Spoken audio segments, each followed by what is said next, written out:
तो नए साल की शुरुआत में आपसे पहली बार मुलाकात हो रही, नए साल की शुभकामनाएं भी। पहले एक बार इस साल के लिए बाजार का आउटलुक बताएं, फिर बजट पे आता हूं मैं।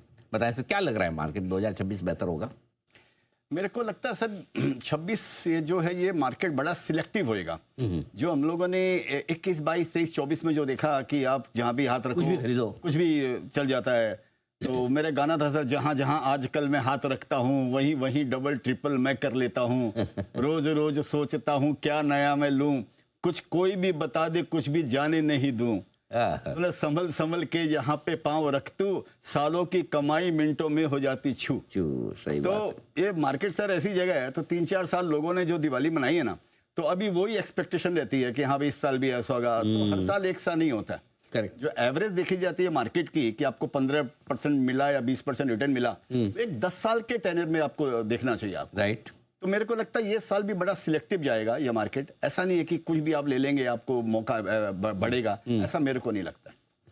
बहुत सोच समझ के पैसा लगाना पड़ेगा। हाँ, सोच कर समझ कर इन्वेस्ट कर, रूमर पे टिप्पे ना टाइम वेस्ट कर। नॉलेज और पेशेंस का बिजनेस है ये, अनुभव से सीख और बेस्ट कर। तो सर एक चीज़ बताइए, जस्ट मेरे दिमाग में आपसे बात करते गए, जब आप घर पे होते हैं, बच्चों को कुछ आपको कुछ कहना है या भाभी से खाना मांगना है, तो भी आप गाना गा के सर इतना गाना वो लोग घर बंद कर लेती हैं। वो लोग जब मैं गाने लगता हूँ ना तो सब रूम से बाहर चले जाते हैं।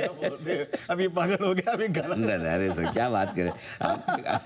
उनको कभी एक दिन उनको भी लाइए स्टूडियो में साथ, तब उनको पता चलेगा कि आप कितना बढ़िया गाते हैं, आपके चाहने वाले कितने हैं पूरी देश दुनिया में। सर घर की मुर्गी दाल बराबर, वो बात तो सही। मुर्गा चावल बराबर। तो ऐसा सेम ईयर सर। वो सबके साथ है।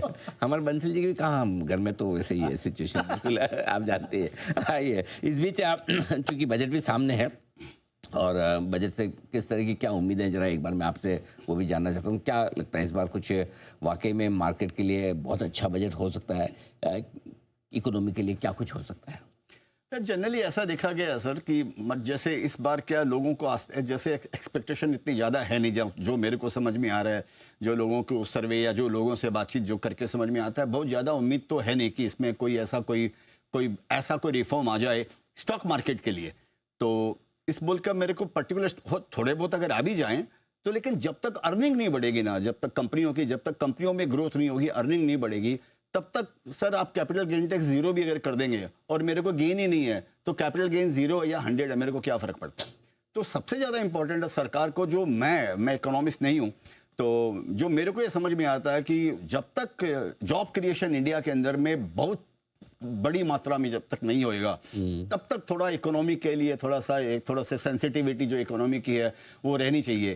तो मेरे को लगता है गवर्नमेंट जो फोकस करेगी, और मेरी विशफुल थिंकिंग भी है, मेरी विशेस भी है, और मैं सोचता हूँ शायद ऐसा होगा कि गवर्नमेंट कुछ ना कुछ मैन्युफैक्चरिंग सेक्टर के लिए, क्योंकि जॉब में जो छूट भी बहुत रहे हैं AIVI के कारण, तो मेरे को लगता है गवर्नमेंट शायद कुछ ऐसा करेगी जॉब क्रिएट करने के लिए, और वो मैन्युफैक्चरिंग से हो सकता है। ऑलरेडी गवर्नमेंट उस लाइन पे PLI स्कीम वगैरह जो लेके आई है, उससे कुछ ना कुछ, उससे बहुत बड़ा इलेक्ट्रॉनिक में, जैसे इलेक्ट्रिकल्स में बहुत फायदा हुआ है।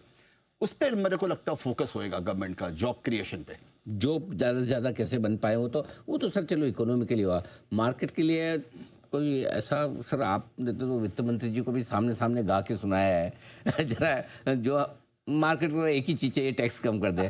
तो शायद है ना, वो क्या है, देखो एक तो हम भगवान के सामने खड़े होते हैं, हे भगवान ये दे देना वो दे देना, ये था, और एक भगवान के सामने एकदम सुमधुर संगीत में हनुमान चालीसा पड़े है, तो उसका असर थोड़ा सा नेचुरल, भगवान को भी संगीत तो पसंद नहीं होगा। आई एम श्योर वित्त मंत्री जी को भी पसंद, सर थोड़ा गा के कुछ मांग लीजिए।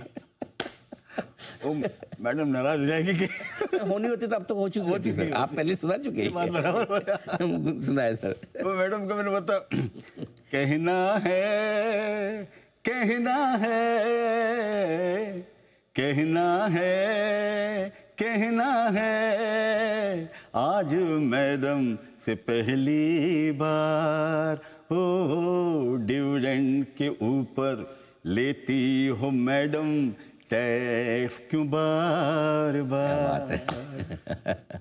तो टैक्स थोड़ी सी कैपिटल मार्केट। मैडम समय मेरे को संजोग था कि मैडम के सामने दिल्ली में जी। सुनाया, और मैडम ने बड़ा स्पोर्टिंगली लिया, और वो एंकर ने फिर उनको पूछा कि आपके लिए किसी ने गाना गाया, वाला नहीं गाना तो नहीं पहली बार ही। गाया, तो मैडम ने लेकिन एक्नॉलेज किया, लेकिन डिविडेंड पे टैक्स नहीं घटाया। सर वो तो इतना एक्नॉलेज किया, वही बड़ी बात है, बट वो with due respect to her, आपकी प्रार्थना पहुंच चुकी है हाँ पहुंच चुकी है। और हम डिसीजन जब होगा तब हो जाएगा, लेकिन प्रार्थना पहुंच गई, ये बड़ी बात है। जैसा आपने कहा कि बाजार में भी सेलेक्टिव रहना है, बजट में भी कोई बहुत बड़ा बदलाव हो वैसा लगता नहीं है। क्या वजह है आपको लगता है कि मार्केट यहाँ से ऊपर जा सकते हैं? तेजी के क्या ट्रिगर्स बन सकते हैं भारतीय बाजारों के लिए? देखिए तेजी के ट्रिगर्स क्या, ये मेरे को क्या लगता है कि हर चीज़ में समय आता है, हर चीज़ का टाइम लगता है। आप इकोनॉमी को रातों रात चेंज नहीं कर सकते हो।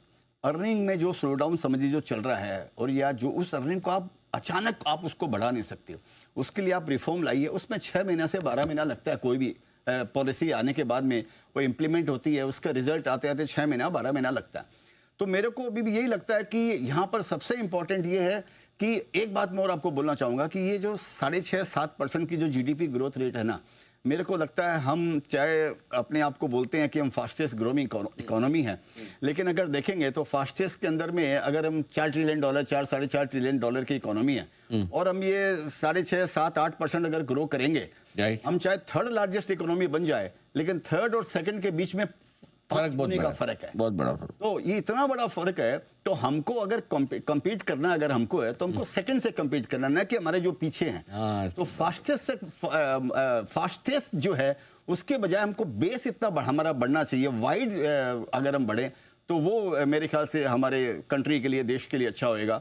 तो मेरे को लगता है उसके लिए 7-8% का जीडीपी जो ग्रोथ रेट है वो अच्छा है, लेकिन वो बहुत अच्छा नहीं है। हमको डबल डिजिट में हमको ग्रो करना चाहिए, हमको 12-13-14% में हमको ग्रो करना चाहिए। अदरवाइज हम जो चाइना +1 जो बातें करते हैं, जो अपने आप को बोलते हैं, मेरे को लगता है वो चाइना प्लस नन, वो ऐसा एक्चुअली हिसाब है। चाइना +1 नहीं, China plus none. China plus none है वो, एक्चुअली 1 कुछ नहीं है जी। तो इस बोलकर हमको 12-13-15% ग्रो नहीं करेंगे, तब तक हम इतना बड़ा चारों तरफ एक्सपोनेंशियल ग्रोथ जिसको हम बोलते हैं, पूर्ण विकास जिसको हम बोलते हैं, वो होना मुश्किल है, वो नहीं हो पाएगा। तो गवर्नमेंट इस पे फोकस करेगी, ऐसा लगता है मेरे को। ठीक बात है सर। आप बड़े स्टॉक पिकिंग के लिए माहिर जाने माने जाते हैं। स्टॉक्स आप जनरली ओवरऑल मार्केट पर व्यू लेने के बजाय आप स्टॉक्स खरीदना ज़्यादा पसंद करते हैं कि मेरी कंपनी अच्छा कर रही है नहीं कर रही है। कौन सी ऐसी स्पेस है जो आजकल आपको पसंद है, जहाँ आपको लगता है कि इन्वेस्टमेंट के बढ़िया मौके हैं? तो मेरा क्या है सर, बस सिंपल एक चीज़ देखता हूँ, जैसे मैं कई बार बोल चुका हूँ कि जब कोई पुराना एथलीट जो एक ट्रैक रिकॉर्ड बना चुका है पास्ट के अंदर में, और जब वो आउट ऑफ फॉर्म होता है, तो मैं उस एथलीट पे इन्वेस्ट करने के लिए अपना माइंड तैयार करने लग जाता हूँ। ये जब इन्फ्लेक्शन पॉइंट पे जब एथलीट आएगा वापस अपनी ग्लोरी हासिल करने के लिए, तो मेरे को उसमें पैसा लगाना है।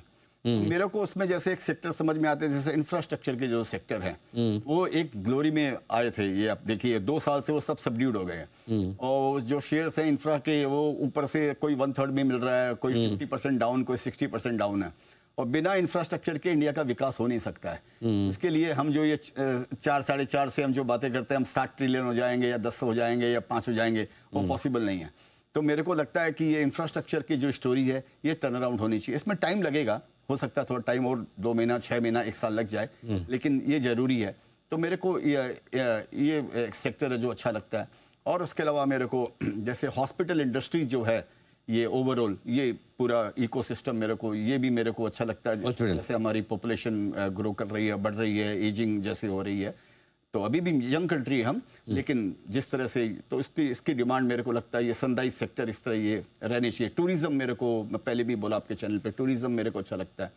तो ये मेरे को कुछ सेक्टर फिलहाल अभी अच्छा। मतलब आपके पास ऑप्शन है 2 जगह खर्चा करने के, या तो हॉस्पिटल में करो या होटल में करो। हाँ, तो बता दिए केडिया साहब ने, दोनों सेक्टर पसंद है। आपको कौन सा पसंद आया वो लगाओ, होटल या हॉस्पिटल। लेकिन साथ ही इंफ्रास्ट्रक्चर जो पिटे हुए हैं, जहाँ बैलेंस शीट ठीक ठाक है, वहाँ भी निवेश के आपके लिए बन सकते हैं बेहतरीन मौके। सर बहुत बहुत धन्यवाद आपका, आपने समय दिया, बाजार पर भी बातचीत की और बजट पे भी। साथ ही आपने बहुत ही अच्छा सॉन्ग हमारे साथ में रिलीज़ किया लोगों को सुनने देखने के लिए। ज़रूर आप सर के हैंडल्स पे जाइए, सारे सोशल मीडिया हैंडल पे जी बिजनेस के हैंडल्स पे भी आपको मिल जाएंगे, और गाने का आनंद उठाइए बिल्कुल, और इसी तरह से सर आप बनाते रहें अच्छे बढ़िया बढ़िया गाने। Thank you. Thank you so much sir, बहुत बहुत शुक्रिया आपका आज हमारा साथ देने के लिए। आइए तेजस शाह साहब हमारे साथ हैं, उनसे लेते हैं उनकी पसंद की शॉर्ट टर्म पिक्स। तेजस साहब, शाह साहब बताएं सर। तो अनिल जी, आज की